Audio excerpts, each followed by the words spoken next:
Welcome to the Jesus Calling podcast. Today's guests both have a legacy of inspiring and moving people through entertainment, one through music and both through film, musician Bart Millard and actor Jim Caviezel. First up, we have Bart Millard, who is a Grammy-nominated singer-songwriter and the lead vocalist for the band MercyMe's.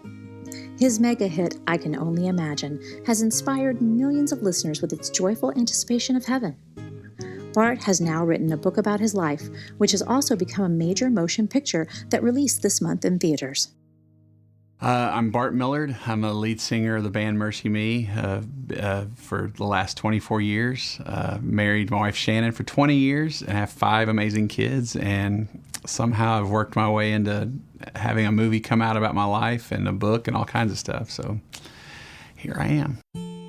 The song I Can Only Imagine I wrote back in 1999, and it was written a few years after my father passed away with cancer. I grew up in an abusive home. My parents divorced when I was 3. I grew up with my dad, who was an abusive man, and up until about my freshman year of high school when he was diagnosed with cancer, and I kind of got this front row seat to see the gospel transform him from this monster to this, one of my favorite people I've ever known, and my best friend and the guy I want to be like when I grow up, and just to be able to see that transformation firsthand. I always say it kind of set me on a warpath for the gospel and like kind of changed the trajectory of my life to where I'm still doing ministry because of I've always said if the gospel can change him, it can change anybody.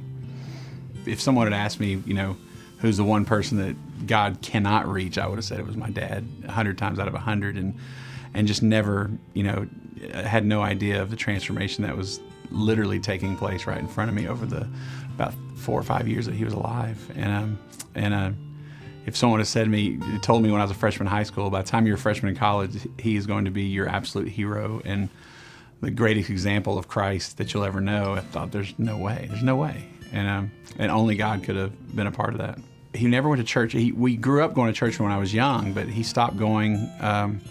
I have an older brother, 5 years older. When he graduated high school, I was in 7th grade. I think it really broke my dad's heart. And when it was just the two of us from that point on, between that and it was a year and a half later, he was diagnosed with cancer. And I got really, really involved with the youth group, like obsessive, like it would keep me from having to go home. And I think in this weird way, my dad was almost jealous of that and just not a fan. And so he didn't go to church very often. And I used to sing in church in high school, and found out probably in the last year or two of his life that that he would listen to. They would broadcast on the radio, AM station, and they would listen every morning. And he would keep listening to the pastor preach afterwards and stuff.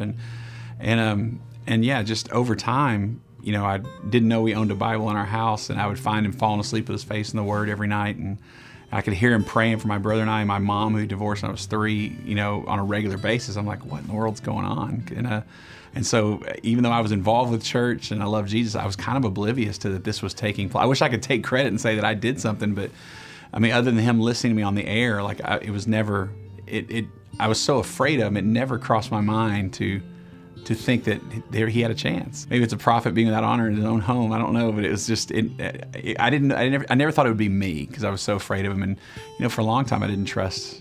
I don't know if I even wanted Grace to be for him because I was so hurt and angry. And when he started, when there was a definitely kind of a shift and his heart was changing, I remember being almost bitter about it because I thought, if anybody changes my dad, it better come from, because I was like this little holier than thou, youth group kid. And it just, the fact that it was happening without me not really being aware of it, even though he would say it's because I was watching you and I was watching you cling to this truth, going through this horrible stuff. He would say that I was a big part of that, but it wasn't intentional on my part. I was just trying to get by, and maybe that's the best way. He said that he saw me being that, when people were watching, when people weren't, and it did something to him. I don't know, but wish I could say I had a planned out thing, but I didn't. In my senior year in high school, I committed to I went to about, I think, 6 different schools in about a year and a half, which is weird, but I committed to go to, I'm trying to think which one's first, it's been so long. I think it was Texas A&M, and I went out to do like the fish camp, the freshman stuff, and my dad got really, really sick, and so I was like, I can't miss it, so I came back, because it was just, my dad and I just lived together. It was just us, and then he would get better, have these moments where he'd get better, get worse, and And then I kind of let that one pass, and he was like, you can't be doing this. You've got to, wherever you need to go. So I had an opportunity to possibly go to Baylor, and so I checked in on that and was able to enroll late. But then he took another turn before I even got, I think I was literally driving to Waco when it happened. And so I came back home and was like, that's it. The East Texas State University was 10 minutes away. So I'm just going to enroll here and stay with you. And unfortunately, he passed away in November of beginning of my freshman year in college. The song kind of came about after my father passed away. We were leaving the gravesite. My grandmother said, I can only imagine what Bub's seeing right now. And as a 19-year-old, I became obsessed with heaven. And not like in I'm a better Christian than other people. It was more this OCD kind of, it was just a way to cope. And so I became consumed with my dad, almost telling myself he's better off, like a lot of us do. And dreaming of him just being whole and seeing what he's seeing. And that was way easier to swallow than an empty bedroom. And so for years, if I had a pen in my hand, I would write the phrase, I can only imagine, down on anything. If I was on hold on the phone, I'd be writing it. I've carved it in my desk when I was in college and just always wrote it. My grandmother always thought I was practicing my autograph, but it was literally writing that phrase. And a few years later, we started MercyMe, and we were needing one more song on independent record. And I had 3 journals that I carried before smartphones, and I carried these 3 journals to write lyrics. And every page of every journal had I Can Only Imagine written on it some way, shape, or form. And so I was really frustrated because I just wanted a blank page. And it took me a second to kind of okay, I get it, God. And it was just, it took about 10 minutes to write, but it had been in my heart for quite some time. And so after he passed away, but my grandmother and myself, I just had to stick around and just take care of everything. And so then by the spring of, it was 91, so the spring of 92, my youth pastor that I had for years, my senior year, he moved to another church in Florida. And so he called me and said, hey man, why don't you come because I was singing a little bit like solos in church. He goes, why don't you come for spring break and just sing for our youth group? Just get out of Greenville. And so I went to visit him, and first time I'd ever seen a live worship band. This is way before worship bands were the norm. And I was like, man, this is really great. These kids are really good. And anyway, so he offered me a job, and so I moved to Lakeland, Florida to work in a church for a while. That's when I started playing around with live band, just helping kids out and stuff. And I went to Florida Southern College briefly, and then realized I'm going to be paying that off the rest of my life. So I ended up with a community college. Then at some point, which is where the band got its name, I told my grandmother, I said, I think I'm going to take, in my sophomore year, I was going to take this one semester off just to figure things out. And she goes, what are you going to do? And I said, well, I think I might start a band. And she said, MercyMe, why don't you get a real job? And I was like, oh man, I think I got the band name. And so yeah, I guess I'm still a sophomore in college. It keeps me young. But we started playing around churches in Florida. And actually, we weren't MercyMe yet. We were just a worship band, the church band, and played around. And then at some point, I met a ministry out of Oklahoma that was passing through, promoting teen missions and stuff like that overseas. And I started working with them kind of on the side when they would do weekend conferences. And that's where I met Jim, our keyboard player. And so we started MercyMe in 94, the following year. And thought, well, I live in Florida. If for some reason that we get busier, Oklahoma City's more centrally located because we had high hopes at the time. So Mike, who was in the youth group in Florida, our guitar player, we both moved to Oklahoma City in 94, started the band, lived in an abandoned daycare center. That's the only place we could find to live. And we record albums in one end and live in the other one. We made 6 albums on our own, and it was, I guess, 99 or probably 2000 when we signed a record deal, and been hanging on for the ride ever since. We were approached about making the movie 8 years ago. A production company, a lady out of California, saw me kind of sharing part of my story on stage one night, and she approached me and said, I want to try, I think there might be a movie in this. And we were like, no, there's no way, whatever, and so she goes, no, I'm really going to try. And it's like, all right, great. So for 5 years, she literally would call me about once or twice a year saying, I still haven't forgotten about you. I'm still trying to figure it out. And we just knew it's just not going to happen. I mean, sadly, it's not the first time someone said, hey, I think we want to make a movie or whatever, but some college film kid or whatever, and so we were like, whatever. And then about 3 years ago, when the Irwin brothers got involved and the script started taking shape, I was like, oh man, this may actually happen. I remember, even though I said yes 5 years before, I started getting nervous thinking, man, everything that I've tried to bury my whole life, not only am I about to dig it up, I'm about to put it on a big screen. And so yeah, it was scary at first. The crazy thing is, and it's totally a God thing, is that in that same 8-year span, my wife's brother was killed in a car accident, and so it just really we struggled. It really affected our marriage, just not processing that whole thing.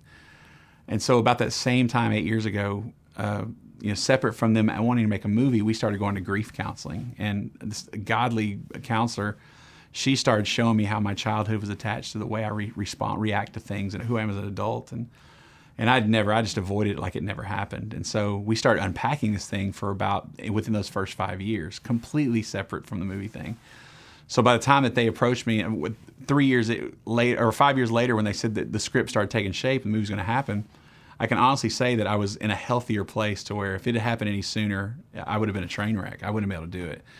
But that's totally a God thing, that separate from that he started this path 8 years ago to where, my wife and my family and my brother and my mom, that we're all had to process through a lot of this stuff to where it's easy to tell the story now where it wouldn't necessarily have been that easy before. The movie's about from my childhood living with my dad and my mom leaving and him wrestling with cancer and to the early years of MercyMe and starting the band and it's really about how the song I Can Only Imagine came about. I didn't even think about the impact the movie might have on other people that have gone through similar stuff, which when you're in ministry, it seems like the first thing, but I was so just worried about getting the story right, or should I even be telling this story, that it wasn't until the first screening with an audience where these men started coming up saying, man, I've had similar experience and it's unresolved, or I'm that dad or whatever. And I was like, oh my gosh, it's like somehow the ministry side completely left me during the whole process. I know that it's going to kind of open some wounds for a lot of people that possibly watch it. For me, that 8-year journey, separate from the movie, if it wasn't for that, of just unpacking, understanding that, because for my dad, especially when my dad died, it was like all was forgiven, like instantly became a saint, so to speak, is what it felt like. And my brother and I both were like, we wouldn't even address the things that happened. It's like, and not to mention for those last 3-4 years, he was just an amazing man. The whole book idea came from, normally you have a book that's written first and it's turned into a movie, and that was not the case with this one, because they're taking 25 years of my life and packing it into about an hour and 55 minutes. There's some things that aren't necessarily accurate. The scenes and the really hard scenes to watch, sadly, are very accurate, and we were very careful not to embellish them or to get it as right as I can remember. But this timeline, like my dad had cancer about 5 years. In the movie, it might come across he has it for a couple. There's kind of mashing everything up to get as much information in and not be a 20-hour movie. That being said, I got the opportunity, because I'm the guy that will Google whatever I can find on a true story. As soon as the credits roll, I want to know more about it. So when I got the chance to write the book, literally while the movie is being made, I jumped on it because it just gives me a chance to go into more detail about, well, this is how it really happened, how long it was, this is where my brother was, or talk about my mom who in the movie leaves and you don't really see her again, just kind of explain that relationship. It's another amazing redemption story. That being said, when the book we were working out the deal, I was like, man, I've always wanted to, just to be a part of a children's book. And I've got 5 kids, and my youngest was 5 at the time. And they're like, well, great, awesome. We're not sure how it's going to be about abuse, but let's go. And I was like, no. I was like, I don't want the two things. I don't want it to be about this story, and I don't want it to be about a child losing a loved one or a pet, because we've had people approach us about that stuff all the time. Nothing against that. It's just, I know I wanted something that kind of could speak to any kid. And so I said, man, what if it's like, and I have daughters, and I keep looking at my daughters especially, who will watch something on TV and I can see them being influenced by a commercial. Like, are they skinny enough? Or is their hair? I'll just see them kind of comparing themselves to what the world's saying they should be. And so I've gone to great lengths to tell them, man, you are so beautiful in the eyes of Christ, and He loves you as you are. And so the children's book, the idea was, from a kid's perspective, what would it be like if you could spend a day with Jesus? And the idea is, by the end, to kind of say, because in a way you are walking with Him daily. Like, it's not, okay, this day's coming, and kind of like sometimes people take I Can Only Imagine. The idea is that He's with you nonstop, and that He loves you right where you are. And so that was my goal, was it to be this kind of like a self-esteem booster, and just make them realize that, hey, all this crazy stuff you're saying is that Jesus is with you right now. This is not a fairy tale. And it wasn't until I became a parent and a husband where I realized, man, this stuff is deep in me, of like just the way that I would react to stuff and the way that I would treat my children sometimes, or maybe I have a short fuse or whatever. And I could see myself going, oh man, and just this fear of like, could I be like he was? And it really scared me. And I didn't want to live in fear like that. That's not my identity. And so going through counseling is what literally not only saved my marriage, but saved my life. Just understanding that that's not who I am and being able to kind of break that chain of abuse. And so, when people ask like, how would you encourage others? Like, man, I'm 100% on board for godly counseling and just being able to talk to someone. I think the thing the enemy wants more than anything is for us to be in isolation and to think that we can do it ourselves, which is the absolute worst place to be. Jesus Calling has been a big part of especially my adult life with my wife, and we've gone through so many transformations.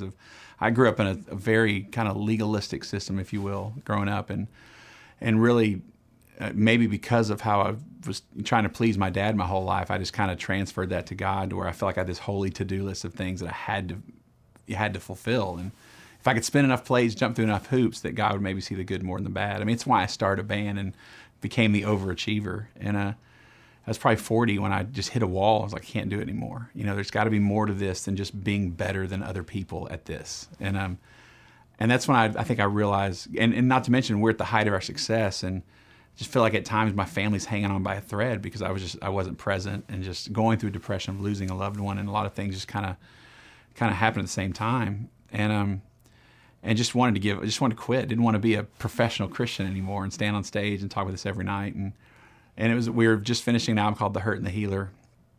And I was done. I didn't want to do it anymore. And a dear friend of mine came in my life and reminded me, he's like, hey man, just in case you've forgotten, I know you work really hard, but there's nothing you can do to make Christ love you any more than he already does right now. And so maybe, just maybe, you should stop what you're doing and actually rest in the finished work of the cross. We were first given Jesus Calling when we got married in 97. And so my wife have gone through Jesus Calling. We went through it early on in our marriage.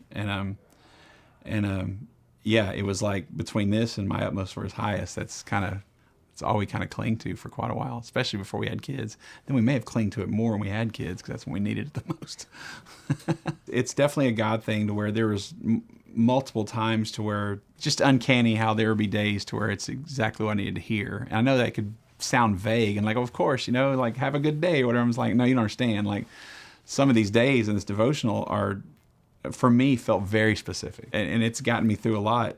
Sometimes the enemy gets the best of you on a daily basis. He never lets up, and it had to go the hard route to figure out what it means to hide the word in your heart and set your mind on things above. And I definitely have the word of God, but I think this definitely falls into the category of setting your mind on things above for sure. This one's from August 20th. I am a God who heals. I heal broken bodies, broken minds, broken hearts, broken lives, and broken relationships.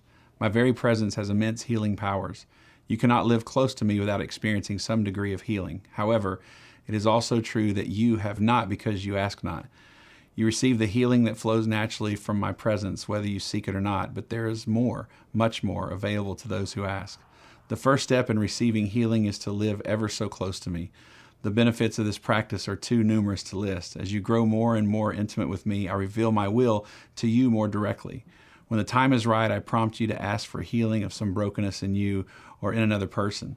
The healing may be instantaneous, or it may be a process. That is up to me. Your part is to trust me fully and to thank me for the restoration that has begun. I rarely heal all the brokenness in a person's life. Even my servant Paul was told, my grace is sufficient for you, when he sought healing for the thorn in his flesh. Nonetheless, much healing is available to those whose lives are intimately interwoven with mine. Ask and you will receive. Yeah, that speaks volumes to me even now, because a couple things. Like, I love how sometimes we tend to think that it's on us. Even the task of asking, it's like, okay, wait a minute, is that on me or whatever? But then I love the next thing it says, and when you do, like, I'll show you when it's time to be healed, and it's not something that's I guess in a sense our responsibility, because it's not about us. It's like the cross was enough, and Christ is the one that does this, because sometimes I think we fall into the bit of works, if you will. Like, there's so many things we got to do, and we're earning this, and that's not the case at all.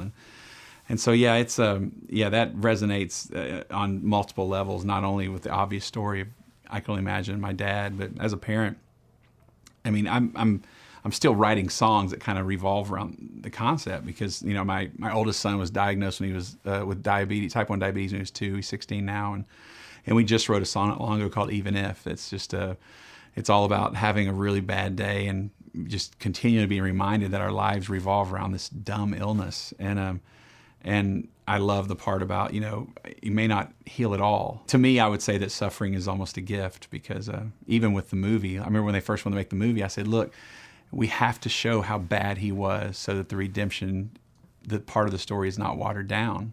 I want them to appreciate that, to where even the non-believer says, man, this guy's a monster and this is changing him. Something supernatural is taking place. And so, yeah, it's like our point was always to make sure that it points back to the gospel, that Jesus is the one that changed my dad, and nothing that he did.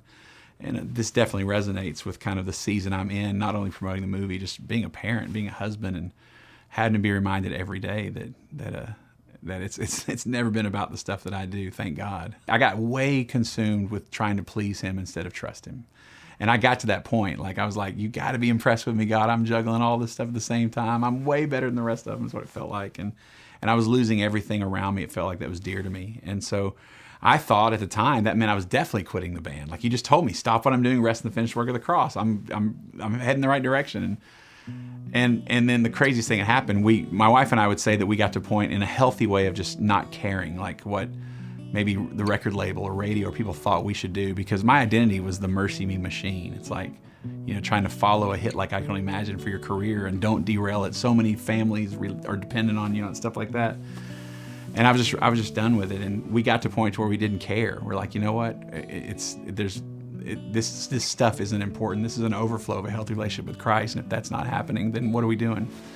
So I really thought I was going to quit. Well, the crazy thing is, in not caring, we started falling in love with music again, the whole band. And we cut our shows in half. We moved to Nashville so I could be home with my family more. And we got out of debt, sold all our buses, got everything, and thought we were going to kind of ride off into the sunset. And all of a sudden, when we stopped caring about what we thought people wanted to hear from us and started making music that we just absolutely love, we felt like we were 15 starting a band again. The last two albums, Welcome to the New and Life, are kind of that, after that kind of new perspective of the gospel, if you will. And it's been unbelievable. It's been the greatest journey. There's no way I could be talking about this movie and these other things if we weren't where we are right now. And so I just, if whoever's listening, I would just encourage them that, man, the same thing that set me off and got me and kind of changed the whole trajectory of my life is being reminded there's nothing you can do to make Christ love you any more than he already does. I lived as if I was a bad person trying to be good, only to realize that not because of anything I've done, but because the same Spirit that raised Christ from the dead dwells inside of me, that who I actually am is I'm holy, I'm righteous, and redeemed. And the most mind-boggling thing of all is understanding that if Christ is in you, that on your worst possible day, you somehow remain holy is a game changer for me. Because I can honestly say I don't think I really bought into that for most of my life. Yeah. And so it's never been about what we do.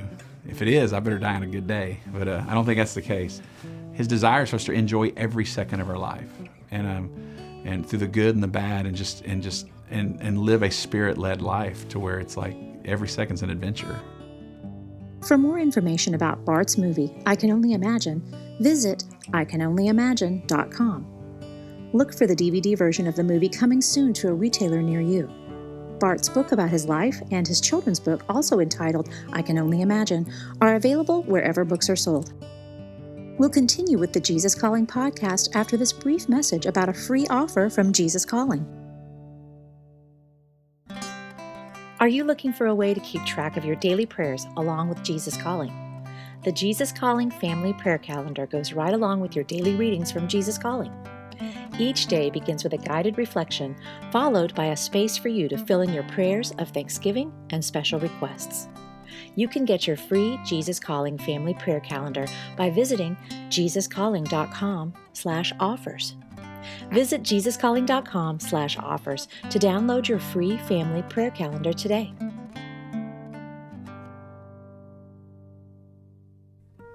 Jim Caviezel is a highly acclaimed actor who came to prominence after his groundbreaking performance as Jesus in the blockbuster movie The Passion of the Christ. Jim has gone on to choose thoughtful and inspirational roles that speak to his deep faith as a Christian, and has had commercial success in both the faith-based and mainstream entertainment world. He speaks to us today about a new movie he stars in called Paul, Apostle of Christ, and gives some background on his faith-filled journey through Hollywood. My name is Jim Caviezel. I got into the acting business when I was about 19 years old. I came to Hollywood at age 22. I kicked around for about 10 years, and I landed a role in The Thin Red Line, and that changed my life. Mel Gibson saw The Thin Red Line and Count of Monte Cristo and came to me to play the role of Jesus, and that took my life in a completely different direction. So many people, when they saw The Passion, were drawn very close to Jesus, and many people were repelled from him. I don't think it's so much as the violence, but when people talk about personal relationship with their Lord and Savior Jesus Christ, there's nothing more personal than having to be there like his mother was, and to watch your own son have to die like that. Many religious stories and many comedies and many dramas are terribly written and don't have a good substance there that is worth playing. Most, especially religious films, are told in a way that don't even represent a lot of what I have read in Scripture, and don't give us a true, authentic look in who Jesus is, or Apostle Paul. There's a lot of writings of the Apostle Paul, and what writings are you going to put in it, and are you going to hammer someone over the head? We're asked many times, by way of analogy, putting a square peg into a circular hole. The director, Andrew Hyatt, wrote a tremendous script that I thought was worth telling, and that is the first movie that I had done since The Passion. And believe you me, there is a controversy in this, as there was in The Passion of the Christ. In The Passion of the Christ, the controversy was love. In this one, it is a part of love, but it is ardent love. It is forgiveness, forgiving at all costs. Suffering is it's not natural. Anything that hurts us physically, we want to avoid, right? If you put your hand on a hot substance of fire, something that's fire, that's hot, you pull your hand away because it hurts. But there are things that, for example, if you want to be a great athlete, and there's no pill you can take, you have to physically have sore muscles day in and day out. It's when you start realizing, hey, there's a benefit to this soreness. Every time I get really sore, a few days later, I get stronger. And so you start to welcome the suffering because you know you're going to get better. In the same way, it's in our faith that the authenticity of our faith, comes by the way of the cross. My friend Frank was like St. Paul to me. He was my mentor. So I saw myself in that relationship, and Frank had just died going into this. So it was a personal experience that I had to delve into. It hurt, but it was we go back into the way of the suffering of the cross, and out of that will be good. And actually, in this case, would be great.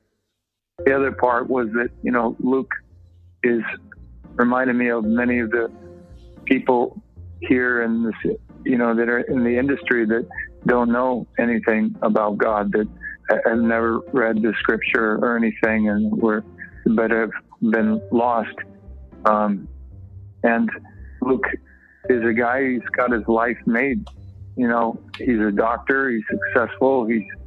For whatever reason, he saw Paul, and in the film it says, when I saw you preach, I saw Christ in you. They say they'll know that you are Christians by your love, but many of us don't. And I think it has to do with the fact that we don't pray from the heart. We pray in the head. We give lip service rather than soul service. Jim was introduced to Jesus Calling by a friend. He compares how Sarah Young's writing and his new movie both represent how God uses his people to speak to us and shares the love that Christ wants to show us all. Someone brought me the book. It came like one time, and then I saw another person that had it. I just know when I hear his voice. I know people will feel loved. It's the authenticity of our faith, comes by the way of the cross. I brought a friend. He doesn't believe in God. He doesn't have any religion. And after the movie was over, he had his eyes were tearing up, and he said, "Wow, whoever this writer is really good." And I said, "Why do you say that?" And he says, "Well, he's got good philosophy." You mean what was written? Yeah, what the old guy had said. You mean Paul? He says, "Yeah." And I said, "Oh, well, that's actually in the Bible." "Oh, it is? Wow." And a couple of days later, he said, "Hey, I might want to see your Passion of the Christ." It's a great seed planter. That's what people will take away. To find out more about Paul, Apostle of Christ, the movie, please visit paulmovie.com. Next time on the Jesus Calling podcast, we speak with professional golfers George and Wesley Bryan, also known in the golf world as the Bryan Brothers. The Bryan Brothers earned their place in the world of golf by being skilled golfers who specialize in trick shots. They talk about what it's like to rise up in the world of golf at such a young age and how their faith in God keeps them both grounded. I put my value in how good I played on the golf course. And if I played bad, I'm like, man, everyone hates me. I'm such an idiot. I'm a failure. And so I had this up and down. If I played good, I was great. But after getting saved and really following Jesus closer, knowing that golf and money and all this earthly stuff, it doesn't really matter. Once you put that in perspective, it really helped me be a better human. Do you love hearing great stories of faith each week via the Jesus Calling podcast? We want to hear from you. If you haven't already subscribed to the Jesus Calling podcast, visit the Jesus Calling page at itunes.com and hit the subscribe button. While you're there, we'd love for you to leave us a review and tell us how you feel about the show and what future guests you'd love to see. Your reviews and subscription help us share these stories of faith to more people who need the hope and encouragement of Jesus Calling. If you have your own story to share, we'd love to hear from you. Visit JesusCalling.com to share your story today.